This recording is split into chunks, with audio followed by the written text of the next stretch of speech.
بسم الله الرحمن الرحیم. زه ستاسو ورور نجیب الله شینواری د شینواری سپیکس لایو افیشل چې پښتو کې لیکلي د نجیب الله شینواری اصلي پاڼې نه لایو در سره یو په فیسبوک کې، په یوټیوب کې هم زموږ شینواری سپیکس په نوم چینل دی، ټیک ټاک هم شینواری سپیکس. نو دا باقی چې کوم چینل بعضې خلک راځي په فیسبوک کې شینواری سپیکس فینس په نوم یې فیک پاڼه غلطه پاڼه جوړه کړې، زموږ ویډیو راخلي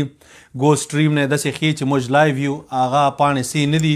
زمونږ سی اصلي پاڼه چې دا همدا شینواری سپیکس لایو افیشل پښتو کې ورسره لیکلي یو ځل بیا د نجیب الله شینواری اصلي پاڼه. نورو پاڼو سره ستاسې خوښه چې چیا کوئ، خو راځو د پاکستان او استرالیا سمی فاینل ته. نو کار خراب سو، د نړیوال جام لوبې یو شانتي، د نړیوال جام سمی فاینل بل شانتي، ځکه سمی فاینل داسې لوبه چې یو لوبه ګټل دي بیا فاینل ته رسیدلی. په دې کې چې څوک سی پریشر هینډل کړي هماغه لوبه ګټي، په دې کې چې څوک کیچونه ونیسي هماغه لوبه ګټي، او چې سی پراپر دغه وکړي. نو که په لنډه راته وایي د حسن علي هغه یو کیچ چې دی د پاکستان دپاره فاینل ډراپ کوي، داسې کروشول وخت کې باید کیچ نه وای ډراپ شوی، مګر کرکټ ته دا پکې راځي. کرکټ موږ خو مخکې ویلي د مینې محبت لوبه ده. د پاکستان ټیم د دې ټورنمنټ بهترین ټیم و. یو وخت کې به استرالیا ټیم راته ټورنمنټونو ته به راننوته، فیورټ به راننوته، انبیټن به ته. همداسې پاکستان هم راغی، کنډیشن د پاکستان طرف ته فیوریبل و، مګر سمی فاینل کې چې دی استرالیا، ما خو تاسو ته ویلو چې استرالیا ډېر اګریسیو لوبه کوي. یاره دونه رنزې ورته پاتې وي، تقریبا 10 بالونو باندې 2 شپېته وي او که 3 شپېته یا زیاتې دغسې، او بیا هم استرالیا والا هغوی خاندل دغه کې داسې دغه پریشر پکې نه و. نو استرالیا هغه فورس دی. زموږ تاسې تېره ویډیو وګورئ، 11 منټه او 7 سکنډه. دې وختونو کې موږ ویلو چې تاریخ داسې یې که نه، هغه انګریزان وایي هیسټري ریپیټس اټسیلف، هماغه شی وشو. تاریخ داسې ښیي چې نیوزیلینډ وتلی دی، نو استرالیا به ورسره وځي، دا به لاندې سره یو بل سره مقابله کوي. مګر موږ غوښته چې پاکستان وځي، هغسې ونه سو. هماغه تاریخ سلسله اوس 2 ګاونډیان نیوزیلینډ او استرالیا به سره فاینل کې لاندې وځي. پاکستانیانو ښه لوبه وکړه، بهترینه لوبه یې وکړه. دا کوم برانډ اف کرکټ چې دوی اوس شروع کړی دی همدا باید کنټینیو کړي. دا ډېر هارډ لکې په کرکټ کې دا راځي. موږ خو ویلو چې باید کم از کم د استرالیا خلاف په دې دوبۍ پیچ باندې 190 پلس وکړي. پاکستان د اډم زمپا 4 اورو کې 2 رنزې ورکړي، یو وکټ هغه اخیستې، او ګلن میکسویل 3 اورو کې 20 رنزې ورکړي. مطلب د دې دواړو 7 اورونو کې په 42 بالونو باندې دوی ټوټل 42 رنزې وکړي د پاکستان ټیم. نو دا هغه اورونه چې دا باید کیپیټلایز شوي وای. بابر اعظم صاحب او رضوان هم دغسې لوبه کوي، شاته کسان باید ښه سی. فخر زمان موږ درته ویلي دی به سکور کوي، فخر زمان صاحب سکور وکړ. مګر زما په نظر بابر اعظم رضوان کې چې دواړو کې یو کس ولیډي، دا ټیمپو باید لږ پورته کړي. دوی باید دا سټرایک ریټ راتلونکي کې 140 پلس بیا یې، نو دا به ښي. لکه اوس تاسې ډیوډ وارنر وکوته، ما خو 2 کسان درته په نښه کړي وو چې ډیوډ وارنر او هغه ګلن میکسویل بالینګ کې وچلېده، خو بیټینګ کې ونه چلېده. مګر وارنر خپل کار وکړه، 49 رنزې وکړې، 160 سټرایک ریټ او سمثینګ. نو پاکستان غلطي دا وکړه چې شروع کې 2 اوور کې باید ډیوډ وارنر ته حفیظ راوستی وای. نو حفیظ راتګ چې و دا ډېر مهم و. دا عماد وسیم او دا حسن علي خو په اول گیم کې د هندوستان خلاف 40 رنزې ورکړې، د افغانستان خلاف وټسېده. ما ویلو آخري 2 لوبو کې دی محمد وسیم جونیئر ته موقع ورکړي، ورې نه کړه. هغه کس به د حسن علي نه ښه و. یو سړی چې 15 گیمونو کې 15 ځل فلاپ سی او ته بیا هم 6 گیم ته ورچای، نو دا ستا غلطي. عماد وسیم په ټول ټورنمنټ کې هسې خاص توره نه ده کړې، نو هغه نواز یا دا خلک به ښه، مګر پاکستان بیا هم 2 ویک لینک سره راغله او 3 اورو کې هغه 3 اور هغه لږ ګزاره حال وکړ. نو عماد وسیم وکټه درته اپ فرنټ نسی اخیستی، هغې پاکستان دپاره مشکل جوړ کړ. چیزنګ چې څومره راکاږي په T20 کې اسانیږي. استرالیا، نیوزیلینډ، انګلینډ دا پروفیشنل خلک دي. دوی هر څه سیټ کړي چې موږ به داسې زو بیا به یو داسې اور راځي دوه چا به سم لوټ کوو. زموږ تاسې خلک چې په اور کې یو شپږیزه ووایي بیا هغه اور کې مثلا 11-12 رنځې راشي لس دا نه. استرالیا چې کله کوم اور ایسار کې لکه نیوزیلینډ چې تیز ایسار دی میک شور چې 20 رنځې 22 رنځې 15 رنځې هغې ورکیو کی هغه دوی د ټارګټ باندې غټ فرق اچوي چې راښکته کي. نو هماغه شی نیوزیلینډ ما یو چاته وی پرون ما ولا خو هغه نیوزیلینډ والا لوبه شو هماغه شی شو 2 رنځې پرون والا پاتې دي هماغه شی وسو. نیوزیلینډ هم وګټله استرالیا هم وګټله.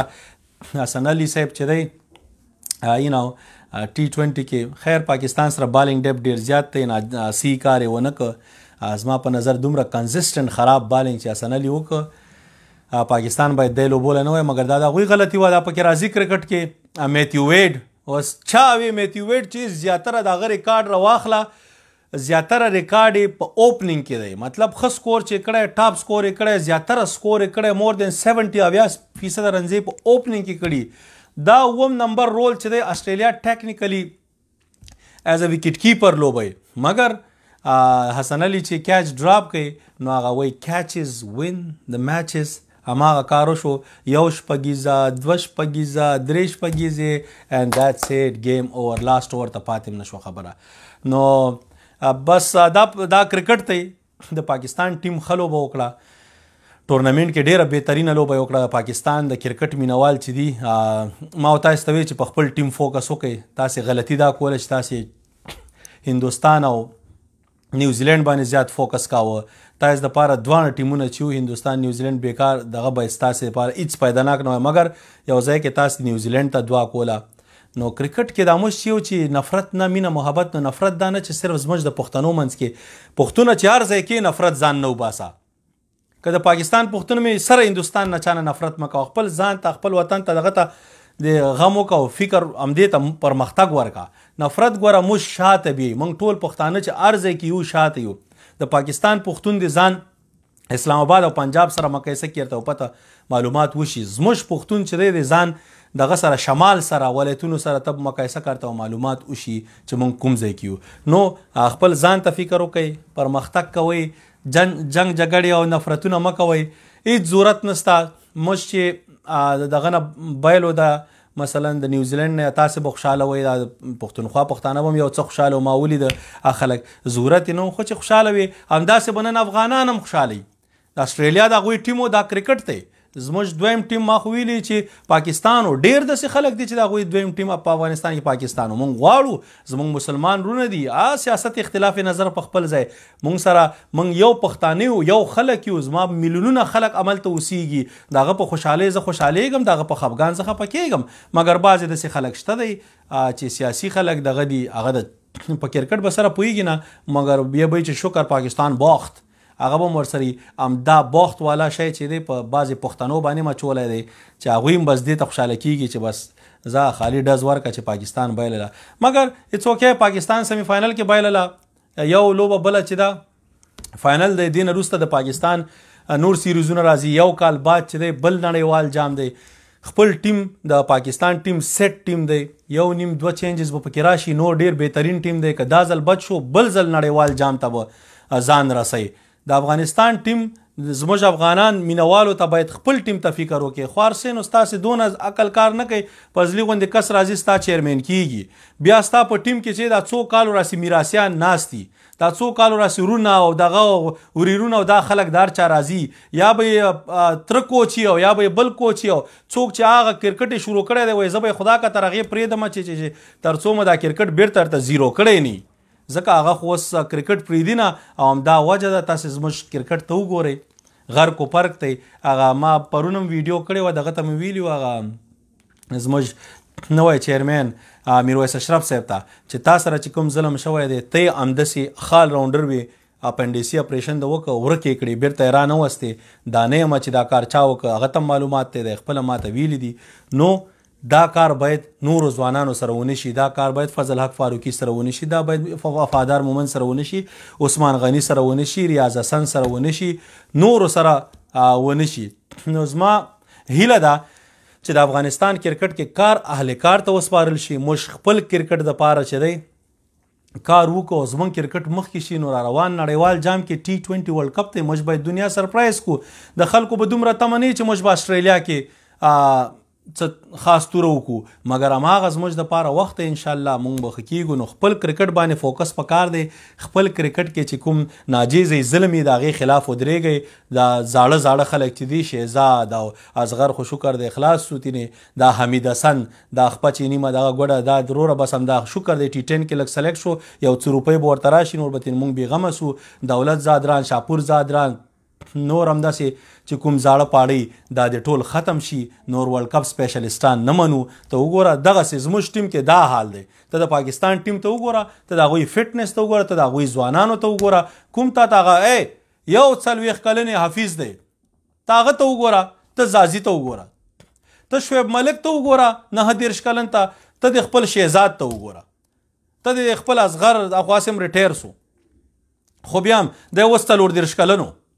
نو څلور دا ګوره زموږ کرکټ باید دا شي نه ختم شي مونږ خپل کرکټ باید مخکې ویسو نو د پاکستان مینوالو ته زړه صبر یو پروا نه کوي او 15 ورځې وروسته ستاسې بیرته بنګلادیش سره سیریز روان دی په هغه باندې به هم لږ زړه یخ کوي بنګلادیش ګوره په بنګلادیش کې داسې سپایسي ویکټې جوړوي دې ځل ته هیله ده چې ښې ویکټې جوړي کړي چې کرکټ ور باندې خوند وکړي دا راځي کرکټ ته څوک به یې ګټي څوک به یې بایلي موږ پریډکشن کړی او موږ پریډکشن کې ورته دام یو چې کوم کسان ډیر مهم دي هغه به اوچتی که ډیوډ وارنر ته په وخت باندې حفیظ راوستی و ډیر لیټ یې راوست هغه فری و او حفیظ نه یو بال غلط شو ډیوډ وارنر شپږیزه وواله مګر سره د دیم ډیوډ وارنر سکور نه شو تینې دغه کولی نو حفیظ چې دی باید لږ مخکې راوستی وی پاکستان دپاره ډیر زیات پریشر په هغوی راتله بل چې پاکستان کله 15 ویکټې واخیستې یو قسم ته ریلیکس شو ټیک اټ ایزي ګیم یې خپل اخره ته دغه کاوه داسې وخت کې باید ته ګیم فینش کولو کوشش وکړې ابل ټیم چې دی چیزنګ ټیم گیم راکاږي ته به گیم ختمای پاکستان پرېښوده چې گیم اخره پورې ورسیږي او استرالیا والا چې دی یو نو it was a Matthew Wade's day د هغه ورځ ونن 12 بالونه یو 40 رنځې دا ګپ نه دی بس دا کرکټ کې راځي دوستانو د هغه هار جیت ګټل بیلل دا په کرکټ کې راځي موږ هم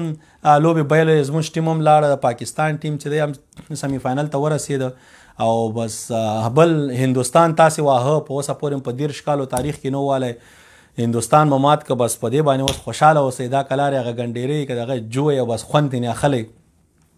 نیوزیلینډ مو وواهه فاینل والا ټیم فاینل ته رسېدلی دی او تاسو وواهه نو هغه شي نه چې دی سلیبریټ کوي بس دا شی راځي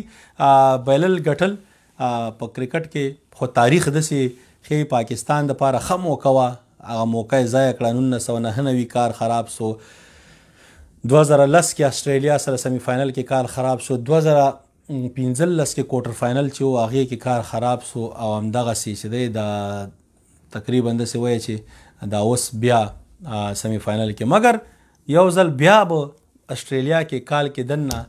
ګورو چې څنګه چل به کېږي هغې وخت سره هغه ټیم بیا به پرې خبرې موږ او تاسې کوو دا خو کرکټ دی دلته به هم پرې راځو یوټیوب کې ماغه شینواری سپیکس ټیک ټاک د ټولو ځینو کې ور باندې خبرې کوو مګر بهترینه لوبه استرالیا وکړه سټرانګ ټیم سالډ ټیم همدغسې ښه زړه د خلاصه لکه فیرلیس یو کس هم نه یېرېده ظالم بچې داسې سم دغه لوبه یې کوله او ټیم یې سلیکټ کړی دی هغه میچل مارس اول نه وي په ټورنمنټ سټارټ نه چې if I'm gonna be in 11 I will bat at number 3 وایي چې په 11 کې زه به ون ډاون بیټینګ کوم مخکې دته ډاون بیټینګ ورکاو دا ټول پوزیشن یې خراب کړی اوس هغه سټیو سمیت یې ورته نمبر 4 که دی ون ډاون سو نو استرالیا ټیم ډیر زبردست ټیم سلیکټ کړی دی میچ وینران نن ګوره دغه ونه چلېده فینچ ونه چلېده ډیوډ وارنر میچل مارش سټوینس میکسویل ویډ لکه زما په نظر ډیر بهترین ټیم دی معلومات به کېږي دوی دواړو به خپلو کې مګر خلو به یې وکړه یو ځل بیا دې ورته مبارکي د استرالیا د ټیم مینوالو ته پاکستان ټیم مینوالو ته د زړه صبر غواړو بس خوشحاله اوسئ مار ته څه وي هندوستان مو بیټ که نیوزیلینډ مو بیټ که او بس ټیم مو سیمی فاینل ته ورسېده کرکټ ته کرکټ کې دا راځي بس بل په دې فاینل باندې به شاید سبا راشم پریډکشن به هم در سره وکړم ټیم موازنه به ورته وکړم پورا تاریخچه بیا به په هغې باندې بیا خبرې کوو ستاسې ټولو د کتلو نه شیر کولو نه یو جهان مننه دا زموږ نوې پاڼه ده ستاسې خوښه چې بس چا سره شیر کوئ څونه اوس هم تقریبا یو 10 ورځې کیږي نه کیږي او تاسې هغه د ماشاءالله 9000 نه زیات کسان پکې راغلي یاستئ لګیا یاستئ شیر کوئ نو بس ډیره مننه بیا به انشاءالله سره بیا لایو راځو بیا به خبرې کوو ستاسې رور نجیب الله شینواری په لوی الله مسپارم خدای په امان السلام علیکم